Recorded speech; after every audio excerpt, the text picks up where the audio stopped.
Kaylee Cuoco and Sam Claflin star in the MGM Plus original series, Vanished. When the man Alice loves disappears on a train to the south of France, every romantic memory becomes evidence. Every intimate detail, a potential threat.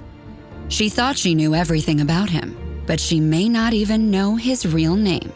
4-part thriller Vanished premieres February 1st on MGM Plus. Finding the truth is a dangerous affair. Are you on Substack? Because I am, and I'd love to connect with you there. I process things there over Saturdays and Sundays, days off, sometimes weeknights as I'm researching and reading other articles, and it inspires me to write things where I'm going deeper into the behind the scenes of what some of the episodes on A World of Difference are all about. I'd love to connect with you there. So if you are on Substack, find me. You can go to loriadamsbrown.substack.com as a free, or I would prefer a paid subscriber, because then you get access to more of the in-depth things that are exclusively for my paid subscribers. I keep my prices as low as they can be on Substack, as low as they allow. But I do believe in being paid for my work, and I believe you should be paid for yours too. So join me there and let's make a difference together. Welcome to the A World of Difference podcast. I'm Lori Adams Brown, and this is a podcast for those who are different and want to make a difference. Rounding out our very last of 4 best of 2025 podcast episodes from last year is none other than our guest, Dr. Beth Allison Barr, who came back on the show last year for the second book, Becoming the Pastor's Wife, How Marriage Replaced Ordination as a Woman's Path to Ministry. You'll remember that she came on when her best-selling book, The Making of Biblical Womanhood, was released. Last year, she came to talk about the second book as sort of a related book to this whole history of women, both in the Southern Baptist Convention and within evangelicalism and in Christianity as a whole, with her specialty in medieval history, but also the history of women throughout Christianity. And when she released this book, it was so timely because the trad wife conversation was certainly increasing last year in the spring when this released. And just entering this conversation with her such well-written book, she's not only a brilliant historian, but she's also had her own lived experience as a pastor's wife herself and as a professor at Baylor University. And just her scholarship and her just presence here on the podcast, as well as all of her media appearances in NPR and in different places, has really endeared her to both me and to you and our community here of listeners. She's just not only an incredible human being who has taken her role seriously as a historian to lay out for us very artfully what the history has been like, particularly for pastors' wives, and how this role of unpaid labor that is a significant labor and job, in fact, sometimes maybe best described as 2 full-time jobs or even more, the amount of expectation on these pastors' wives in what is replacing what used to be more of an ordination and something recognized as the job that it is, that should be paid and recognized and be given the title and the leadership, recognition and authority that this role really deserves in the sense of how involved it is. And so as she wrote this book, both her own personal lived experience and the history of women that she interviewed and read and researched about for the book, it's not only so well written, it became a New York Times bestseller, which is no surprise to me because, as many of you who read the book and listened to this episode last year know, she is just an incredible thought leader and really came into this whole scene of the trad wife movement last year here in the United States at a time where we really needed to have a much deeper conversation around what this is for women and for men in faith spaces, but in all types of spaces. I think this book really touches on the areas of unpaid labor for women leaders in multiple arenas, politics being an example as well. The expectations on a wife to do a role with unpaid labor is similar in some ways. And the intersection of the politics and the religion in this nation here in the United States has certainly become a very significant Venn diagram. Really excited to re-release this episode once again to the remarkable, the brilliant, the just really outstanding thought leader that she is. Welcome back to the best of 2025, a re-listen and re-release with Dr. Beth Allison Barr.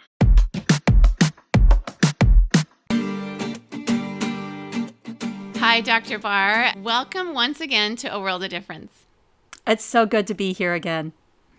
It is. Oh, man, we have so much to talk about. This book coming out, and thank you again for another advanced copy. It is just so exciting to know that you have not only researched so much of what's going on in the Southern Baptist world over so long, and that is also intersected with the evangelical world around women, but you've actually done something that here on our podcast we really love, which you've done a bit of travel for your historical research. So I'd love to know, just sort of starting off, how has the historical research travel Venn diagram really changed your view of the world? So I think it's important, since I've been in the classroom for so long, I have seen the difference that it makes when I take students to places. And I've taught a study abroad programs, and just the amount of knowledge my students retain. Like, for example, I teach a class on suffrage in London, and I take my students on walking tours of London. And the amount of knowledge that those students retain and the way that those historical facts become so much more real and tangible to them has made me think a lot about the writing process. And when we are writing about history, if we can bring people to that place and help them understand what that place was like, it often can help them better remember, sort of an imaginary trip to these places. And so that's what I've tried to do, both for me, the places that I write about being in person, I have been in person and made sure that then I can bring that. Unfortunately, I haven't been able to go everywhere, but I have been able to go a few places, and I found that to be a really valuable way to help people hear that history better. I love that you do that. That is incredible. I really get inspired by the suffragettes and the suffragists as a woman, knowing, over 100 years later, some of that stuff is on the line in here in the United States. Yes, for us, it right? is. And so, but I always love when I go to London, the square in between Westminster and Parliament, where there's all these men. There's Winston Churchill is like very, domineering. And then there's just this woman, who worked for suffrage. And it's such a beautiful little spot, because you're so used to like, okay, Gandhi, these men who we name in history, but there were women that we often don't name. What are some of the experiences your students have had in those moments? Oh gosh. So one of the things I do, I take them to that spot where we see the official, the accepted, the women who fought for suffrage who were more pacifists and stayed in the lines, and they get a place in that sort of square there right in front of Parliament and in front of Westminster. But if you walk around off to the side, around Parliament, there is a statue to Emmeline Pankhurst. And Emmeline Pankhurst, of course, is the one who had the slogan, "Deeds, not words," and was the more radical part of the British suffrage movement. And so it's interesting. My students see sort of in real time how this woman who was so significant to the cause, but because she didn't fulfill the expectations of what women should be like and how they should behave, that there was a concern about memorializing her. And so actually the statue that was put up for her was not put up for her by the government. It was put up by essentially followers, people who were very supportive of her and raised the money. Her friends is what it was called, the Friends of Emmeline Pankhurst. And they put up that statue for her on the other side of Parliament. So it's a story in of itself, seeing even the placement of those statues. Wow. I think I'm going to need you to do a little audio tour for me next time that I go. I can. I love those. I have my little London map book that I always carry with me, and I mark out my routes that I do on it, and it helped. Yeah. So I could do one pretty easily. Oh, you totally should. I love Rick Steves. Like when I did the Royal Mile in Edinburgh with my husband, I did it with my mom. We have our little earbuds in our photos when we're in the, I love, because, they're free. I love Rick Steves. He's got great picnic spots in Paris, all that. But you should do some. That would be so fun. Maybe I will. It mostly just comes down to time. It's of course. Trying to figure out enough time. But London's my, really my second home in many ways. I know that city so well. It'd be fun to like be there sometime at the same time you're there. I think that as much as I'm inspired by history, just having our own residential woman's history, medieval history along with this is you have so much information to share that makes it even more inspiring. But also you have a new book, and you not only are a pastor's wife yourself, and much like your previous book, you intersected your personal story in with history. Yes. And I love how you write in that way. It's very compelling. This one you talk about your own journey as a pastor's wife and the history of other pastors' wives. And your own journey involves your husband being fired, which you talked about in your previous book and you talk about in this one in a new way. But you talk more about the pain of him being fired and what that meant. You also experienced that pain. Even though you had no salary or ordained role, it was a firing of you as well. Many women listening are going to resonate with this, whether you've been an IMB missionary and your husband was fired and that meant you were too, or a pastor's wife. But you talk about losing your appetite, crying in the atrium, asking your friend who's an elder to plead, pleading for your husband's job. But you weren't even allowed to address them because you're a woman. Right. And so I have a quote from you. You said, as a pastor's wife in a conservative evangelical church, I had served like a leader for 14 years. I had been interviewed like a leader before my husband was offered the job. I had conformed to the leadership expectations, and I was perceived as a leader by the church congregation, but I wasn't one. I reflected pastoral authority, but carried none of my own. I was a glorified volunteer who invested several hours a week in ministry work, yet was not included in any official leadership role. Walk us through how all of that felt for you. It was a pretty pivotal moment for me when I think, it was a growing understanding of the precarity of the pastor's wife role, which is this role that has so much importance in the church. It has so much potential in the church. Women have used this position really well to do great things for the gospel and to help other women, etc. But yet at the end of the day, it is always a position that is dependent upon their husband. It is not a role that it's not a role that woman has any control over. In some ways, you have to follow the rules of the church. And if you don't follow the rules of the church, it reflects badly on your husband. So it's a role where you can cost your husband his job, but you have no input into decision making, officially into decision making, or you do not have a seat at that leadership table in the same way that your husband certainly does, even though the expectation for you to do work is part of really what his job, the job offer is for him. It often includes those expectations that the wife will be an active and contributing member to that church. But yet at the end of the day, she has absolutely no real power. And that is what I realized, I think, that day, maybe for the first time, was how powerless I was to do anything to help. That is a feeling I have felt. I know my mom has felt, my mother-in-law has felt, having both of them been pastors' wives in Southern Baptist churches and then missionaries who weren't paid, along with the rest of us, the 20 years many of us work with the IMB, and the women aren't even paid. And so, and then, aren't even allowed to be team leader. That was something that was discussed under David Platt that I was brought in to speak in. And then ultimately the conclusion was women, it's not preferred. So there's so much that people are listening around the world, if they've been in the Southern Baptist world, if they've worked in ministry, that they're going to relate to. And this isn't just a Southern Baptist thing. I want you to talk about, though, you and I both remember a time when women being ordained in the SBC was more common. This is a thing, and it happened, and it used to happen a lot more frequently, even though it was controversial, even when it was going on more frequently. What has changed in recent years around this? So, when I think, one of the stories that I talk about in the book is the story of a woman named Willie Dawson. And she's a woman who has particular resonance for me because I lived in the residential hall as a faculty in residence for 6 years in the Dawson residential hall. And so I walked past her picture like every day. for 6 years. And I still remember the moment I was in the Southern Baptist Archives and I like flipped a page and I see that portrait of Willie Dawson staring back out at me. And even I knew she had been the pastor's wife of First Baptist Church in Waco, which was a really significant Baptist church in Texas. But what I didn't know about her was that she had been, and she died in 1965, I think, have to remember.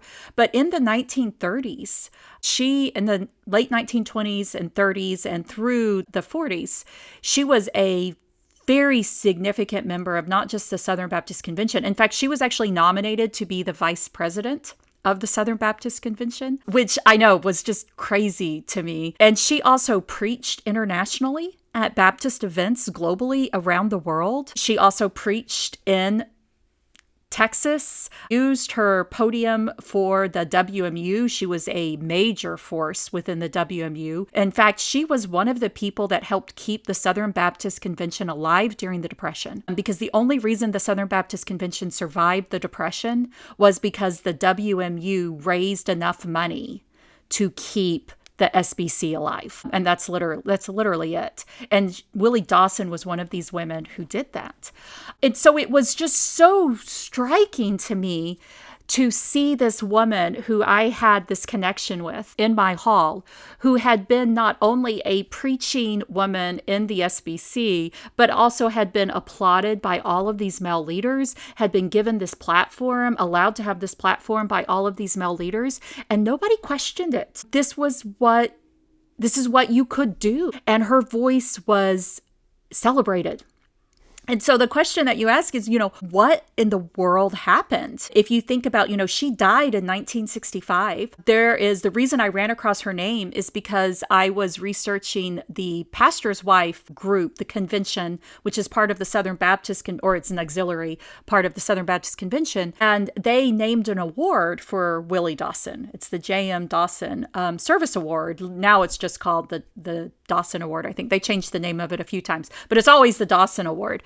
And it was for the best pastor's wife. And so the best pastor's wife in the 1960s here, and when the award started in the late 50s, the best pastor's wife is a woman like Willie Dawson, who is a woman who is not only engaged in her, she's not just supporting the ministry of her husband, but she's actually engaged in ministry that's her own all around the world. And today, the best pastor's wife, if you think about the handbook of Dorothy Patterson, the handbook for pastor's wife, the best pastor's wife is a woman who stays home, cares for the children as the primary, that's her primary identity, and everything she does centers around her husband. Her whole identity is built around that of her husband. And if she steps outside of that role, then she is seen as being prideful, as being ungodly, as causing harm to her husband and to her family. And it's this radical shift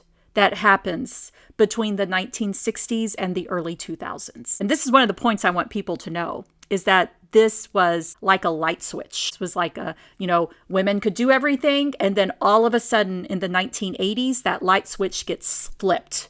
And now the purpose is trying to push women out of these positions. And what changed was the entry into power of men like Paige Patterson and Paul Pressler. Paul Pressler is that judge in Texas who he is now deceased, but he allegedly has abused, I don't even know how many young boys. Yeah, and in horrific conditions. And so during the time of the power grab of the SBC, he was allegedly involved, legally I'm still using that word, but he was allegedly still involved in the abuse of all of these young men.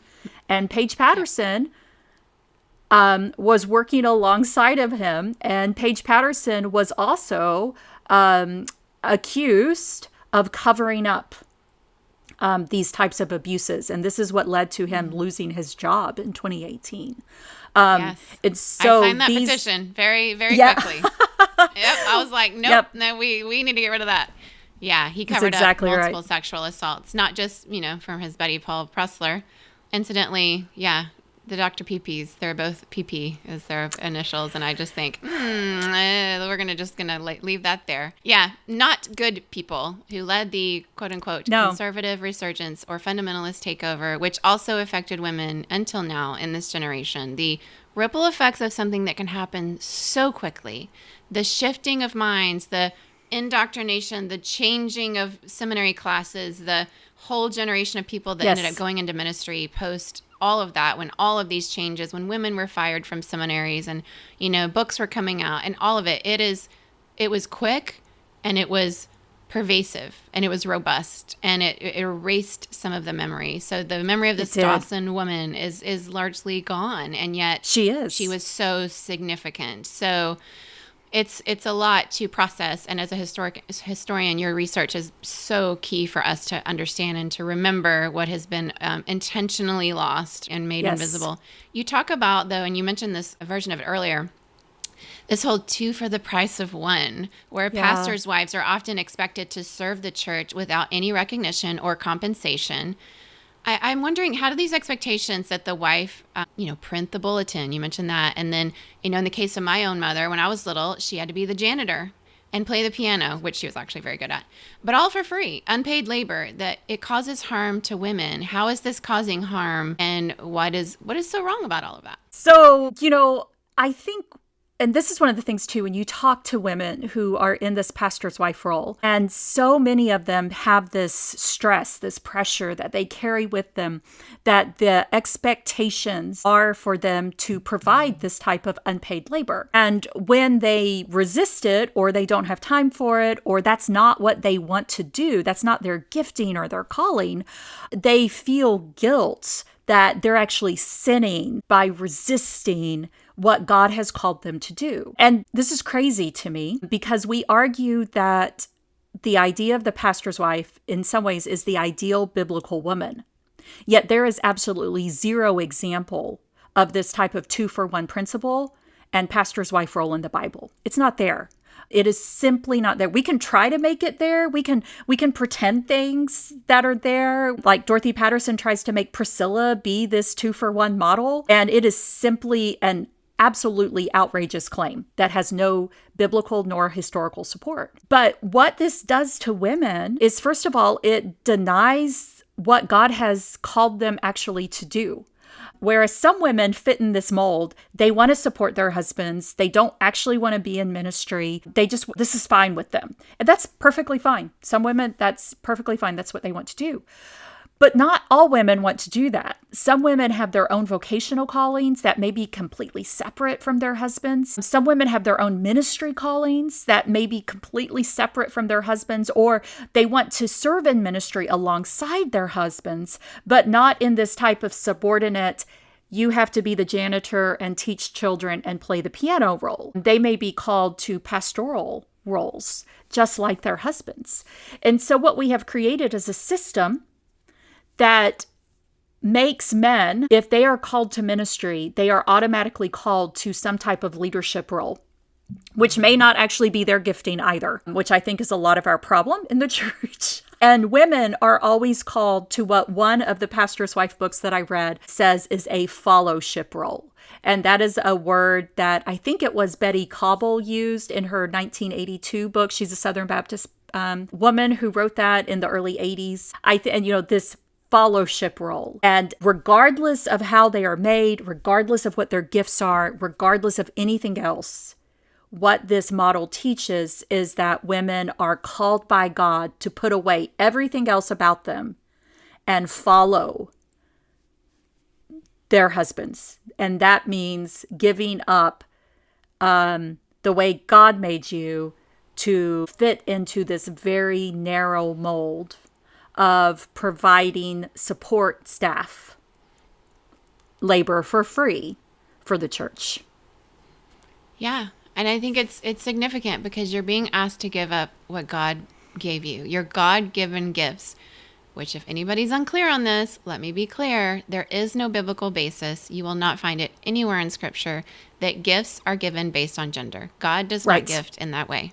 So there's no case, no matter what your theology is. So women are being asked to give up their gifts. And if you have leadership gifts of any type, you are especially not allowed to use those. And if you do, like in my case, sometimes certain people will perceive you as a threat or be uncomfortable, or you'll be like a unicorn. You'll be like the only woman in a room in a strategy session. It'll just be weird and awkward.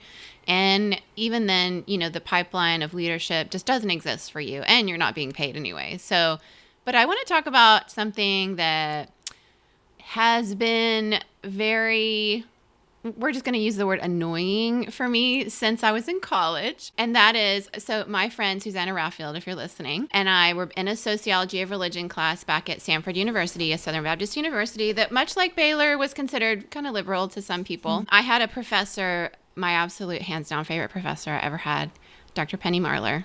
She taught sociology of religion. She was a mentee of Molly Marshall. If you know, you know. And my friend Susanna and I did a paper comparing Dorothy Patterson's hats to the hijab and just understanding, submission in Islam and the Southern Baptist world at the time. And we just had the best time writing that that paper. We went to the mosque and interviewed women. We were interviewing, women in all kinds of Southern Baptist spaces for that. And it was just like, I don't know, we had the best time. My friend Susanna ended up making a casserole and inviting Dr. Marler over, and we just had the best time talking about it. But let's talk about Dorothy Patterson's hats that covered her hair, serving as her personal outward symbol of submission to male authority. What was that all about?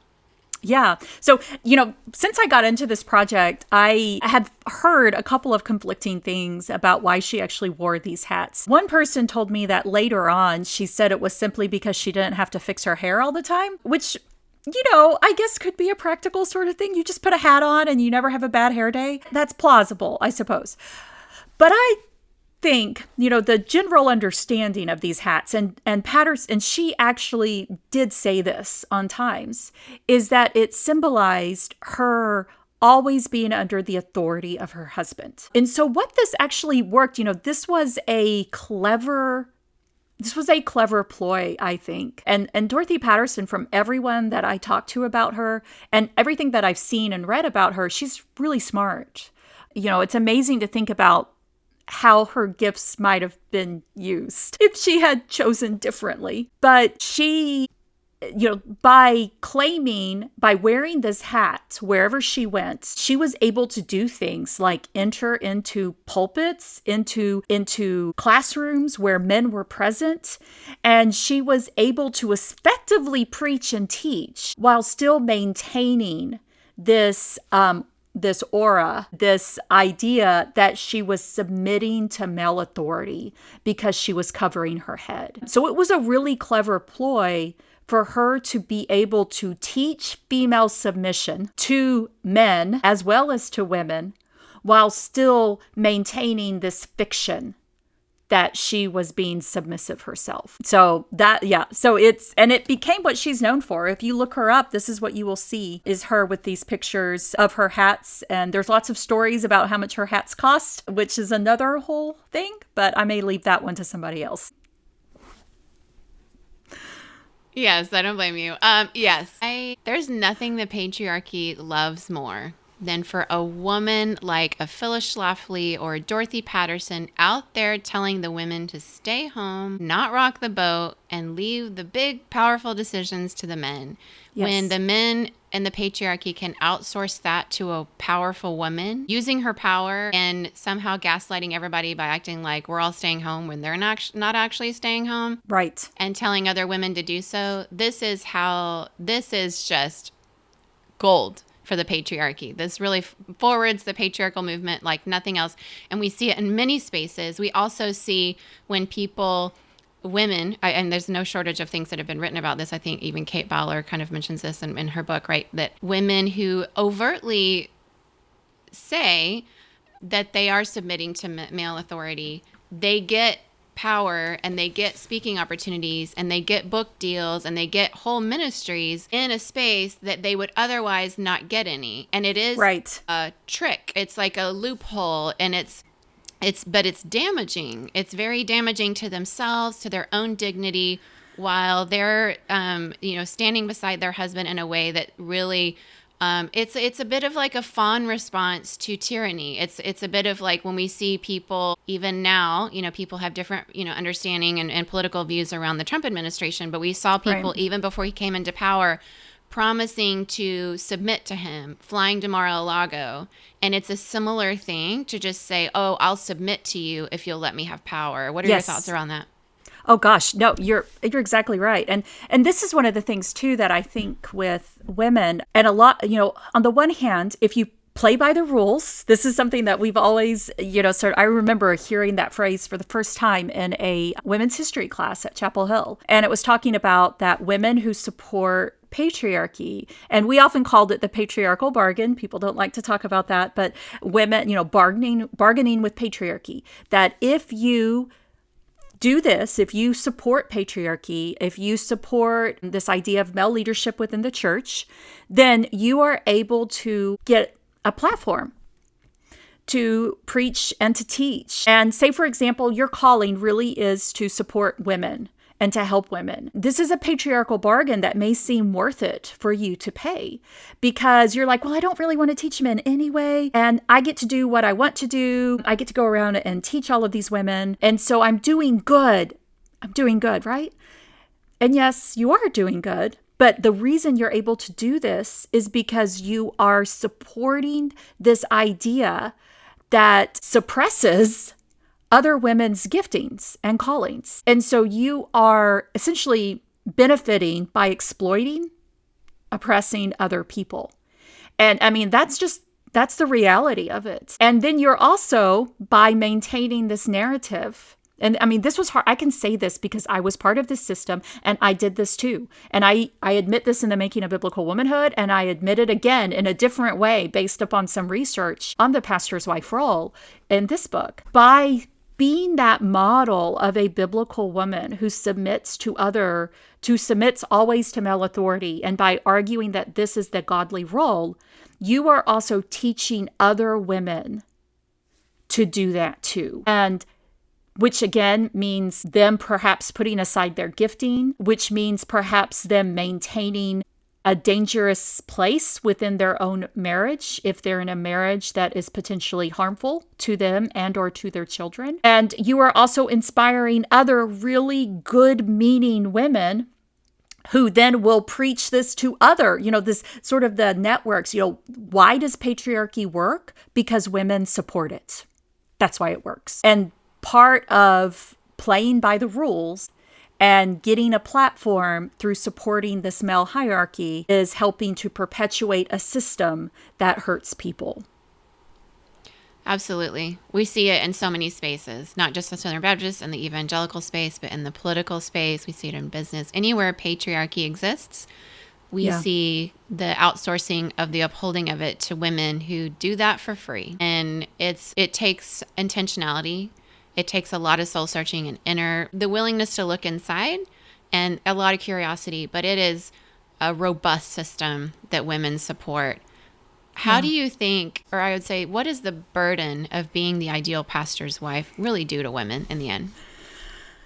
Oh gosh, my mind always goes back to that moment of me in that atrium and thinking about, for years I lived under this stress, under this worry that something I might do would harm my husband's position. If I said the wrong thing. And this happened to me all the time. I tell one of the stories where I was taking girls to Starbucks and having coffee, having sort of mentoring. We'd play games. We'd, talk about, I'd always have a little short devotional sort of thing for them. And it was great. It's sort of experience with those girls. And I got my husband in trouble because some people in the church complained about what they saw as a left liberal agenda at Starbucks. And so I and so here I am doing something that I thought the church wanted me to do, but yet it backfired. And this was, and it, my husband was essentially told that I had to stop doing that. And so, it's almost like walking on eggshells when you're in these spaces that are so authoritarian and think, the Southern Baptist world, which has created this very particular image of what the pastor's wife should be. And if you do not meet that standard, you can think about times when you're exhausted and you've been doing all of the things for the church as well as trying to do, keep up with your kids, etc. And you just don't have time to make that casserole and go to church that night, and you don't show up. And then the next day, you hear about it. And people are like, well, where's your wife? Why isn't she here too? Why is she not supportive? Or what if you have bad kids? Or they're not actually bad kids, but they're perceived as bad kids. They push buttons. They don't act. Again, you're not doing your job. That's reflecting poorly on your husband. And so women are doing this balancing act where they are trying to do what God has called them to do. They're trying to do all the things. I remember one woman telling me that reading Dorothy Patterson's book made her just want to give up because she's like, I can never do that. The expectations are so high. And for people who don't know, Dorothy Patterson had servants that did all this stuff for her. She didn't actually make all those meals and lunches and etc. Okay, she had people in the house who did that for her. It wasn't real. Before Instagram made it look, Instagram. Her book is the Instagram sort of thing. And yet we have all these real women who are trying to live up to this unreachable standard and then feeling punished when they don't meet up to it. And then when they feel guilty about it, they feel like they're being prideful and greedy and sinful and they're not supporting their husband enough. And then if you add to this all of the evangelical expectations on women in the bedroom, fully support their husbands and be available sexually to their husbands whenever. Yeah. I mean, it's just... sex slaves, basically. Yeah. It's the stress level for these women is just so... Some of these women is so high. I'm not saying this is every pastor's wife experience. Right. But for women who are in the right cocktail and are believing... and are in these conservative evangelical spaces. This is a reality for a lot of women. And I can say that with the authority of having read 100 wife books.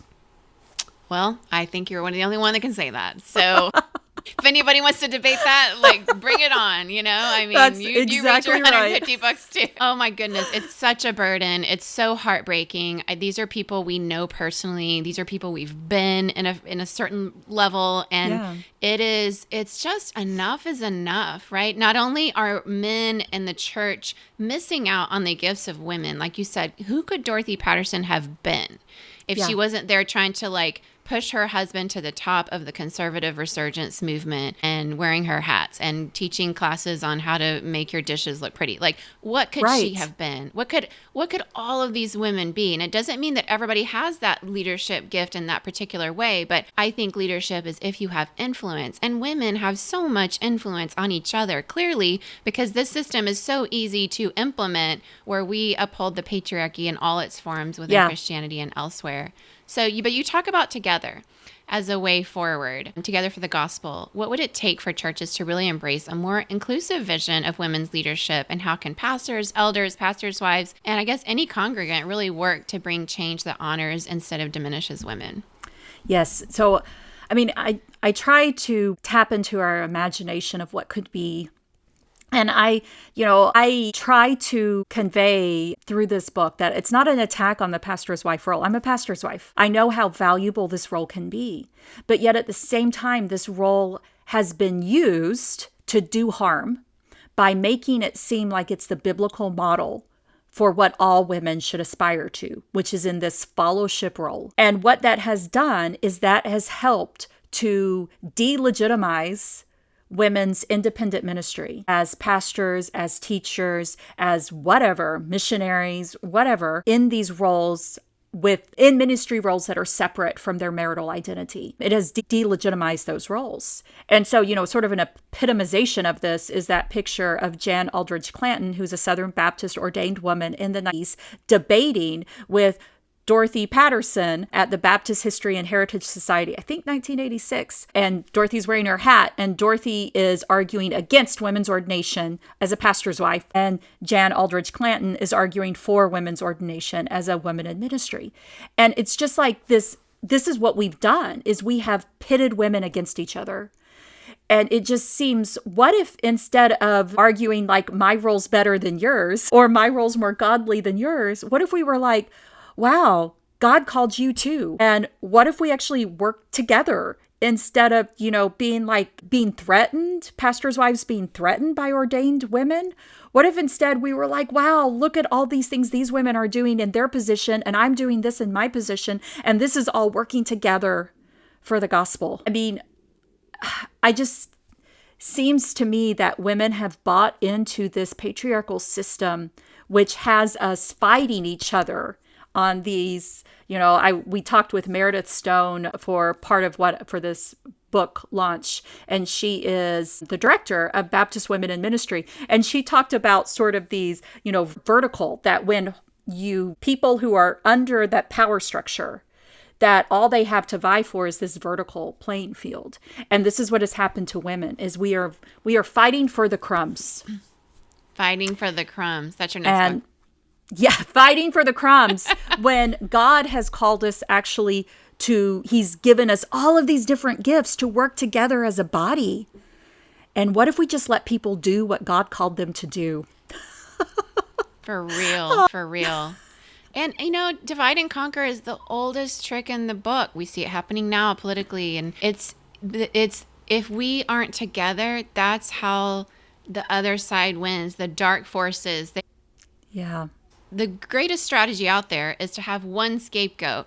But for those of us who are caring people, we realize there's nuance in the world, right? And so although it can motivate a lot of people to do a lot of dark and horrible things and scapegoat a person, whether it's, saying a DEI hire is what made the crash happen in the Potomac or whatever is happening, I hope that women hear this. I hope that men hear this and understand the call to come together, bring those differences around the table, celebrate each other, these God-given gifts, to stand in awe and wonder and say, wow, look what God gave you for the benefit of all of us, and that we can be deeply spiritual, however that looks, together. And instead of pointing out each other's flaws, there was a moment, I may have mentioned this when we did our previous interview, I don't remember, but I was in International Learning Center, which, if people don't know, is in a place near Richmond, Virginia. It's like in a farm area, and that's where missionaries being trained, whether it's a short-term missionary, like summer volunteer, or where you're going career, you go there and you get trained. So I'd been there multiple times, both for MK retreats and as a child when my parents were going overseas and we lived there for a while.